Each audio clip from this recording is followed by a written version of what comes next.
안녕하세요. 역사통일방송 신통방통 우리역사입니다. 고구려는 이렇게 백제와 신라가 미묘한 관계에 놓여있는 기회를 이용해서 신라에 대해서는 양보책을 써서 최대한 끌어당기고 백제에 대해서는 군사공격으로 압박하는 전략을 펼쳐나갔습니다. 고구려는 500년대 초 무렵 소백산 줄기 남쪽 점령지대와 삼척 이남의 영동지역에서 고구려군을 단계적으로 철수시키고 신라에 되돌려 주어 신라로 하여금 백제와 적극적으로 연합하지 못하도록 했습니다. 신라는 504년 9월이 되면 경상북도 동북지방과 강원도 삼척 지역에 12개의 성을 쌓게 되고 505년에 이르러 삼척에 실직주를 두게 되었습니다. 이로써 고구려는 신라에 대해 양보책을 써서 신라를 묶어놓고 백제에 대한 공략을 본격적으로 벌여나갔습니다. 한편 백제는 이러한 변화를 감지하고 신라를 경계하면서 501년 7월에 신라로부터 들어올 수 있는 길목인 탄현, 충청남도 금산에 성을 쌓아 신라의 침공에 대비하였습니다. 501년 가을 무렵 백제에서는 집권 초반 백제의 부흥을 이끌었던 동성왕이 말년에 사치한 생활과 사냥놀이에 빠져 정사를 돌보지 않자 이에 불만을 품은 신하에 의해 살해당하고 그의 아들 문영왕이 왕위에 오르게 되었습니다. 그리고 502년 초에는 반란 사건이 일어났다가 진압되는 일도 있었습니다.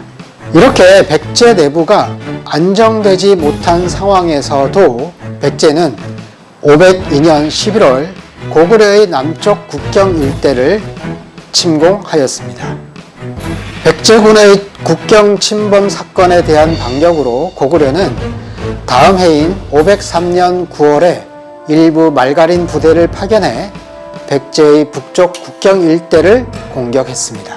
이렇게 되자 다시 백제가 그해 11월에 5천여 명의 군대를 출동시켜 고구려에 반격을 가해 지금의 황해북도 신계군에 있는 고구려의 수곡성에까지 진격하기 이르렀습니다.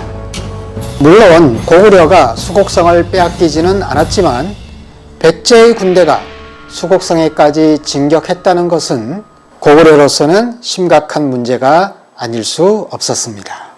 다 죽어가던 백제가 되살아나 북진하면서 고구려의 남쪽 지역을 위협하는 세력으로 부상했다는 것을 보여준 것이기 때문입니다.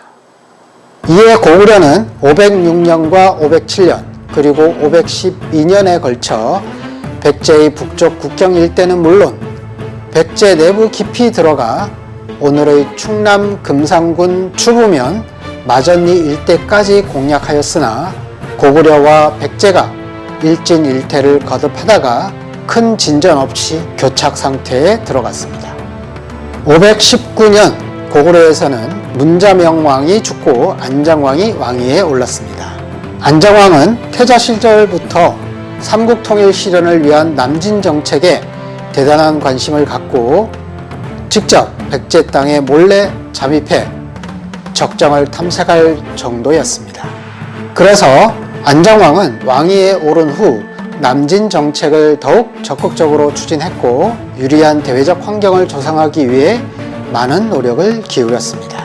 안장왕은 국내 민생을 안정시키면서 동시에 군사력 강화에 힘을 기울였습니다. 그것은 삼국통일을 위한 남진 정책을 더 적극적으로 밀고 나가기 위한 것이었습니다.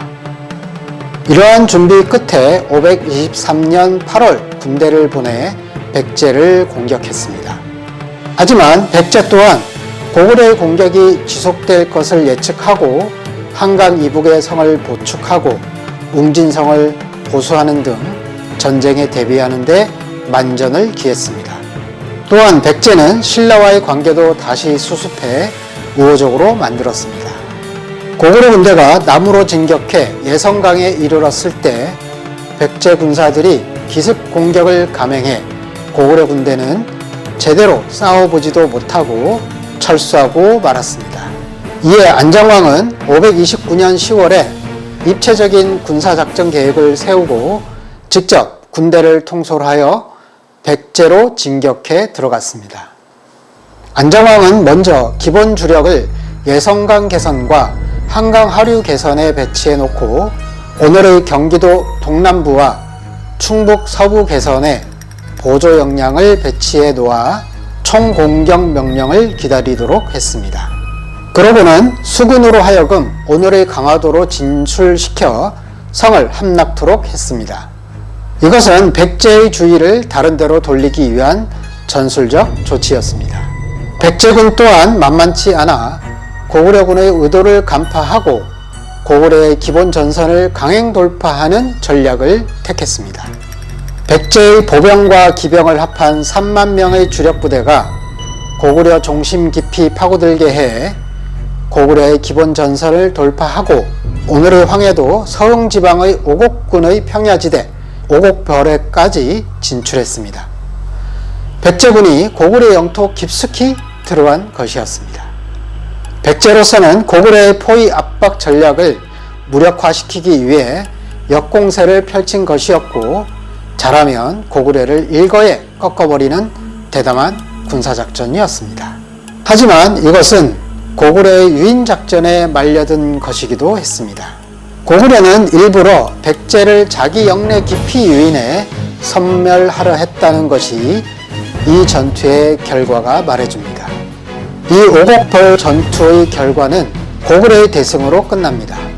고구려는 이 전투에서 백제군 2,000여 명을 살상포로하는 대승리를 거뒀습니다.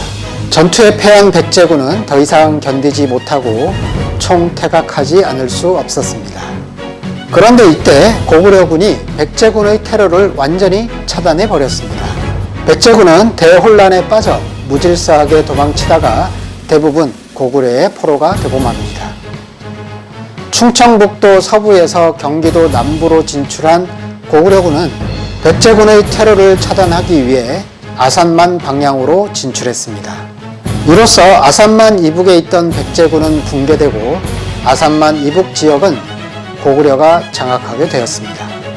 529년 오곡별 전투 승리와 고구려군의 전격적인 진출로 고구려는 서남 지방에서 일거에 수백 리를 진출함으로써 백제를 더욱더 궁지에 몰아넣었습니다. 이로써 고구려 백제 사이의 역량관계가 근본적으로 바뀌었고 고구려는 아산만 일대, 오늘의 충남 천안시 일부에까지 고구려가 장악하게 되었습니다. 529년 고구려 남진으로 당시 백제 수도였던 웅진성, 공주는 전선에서 불과 25km에서 40km 안팎의 가까운 위치가 되었습니다. 이 때문에 백제는 538년에 수도를 사비성, 부여로 옮기지 않을 수 없었던 것입니다. 529년 오곡별 전투 승리 이후 고구려는 한반도의 3분의 2 이상, 중국 동북지방에 있던 영역까지 합하면 당시 삼국의 영역 전 지역의 90% 이상을 차지한 대국이 되었고 삼국 통일을 목전에 두게 되었습니다. 이렇게 고구려는 몇백 년에 걸쳐 세기와 세기를 이은 삼국 통일이라는 수건 과제를 해결하기 위해 남진 정책을 줄기차게 전개하였고 그의 완성을 목전에 두는 데까지 이르게 하였습니다. 그럼 이상으로 이번 방송을 마치겠습니다. 감사합니다.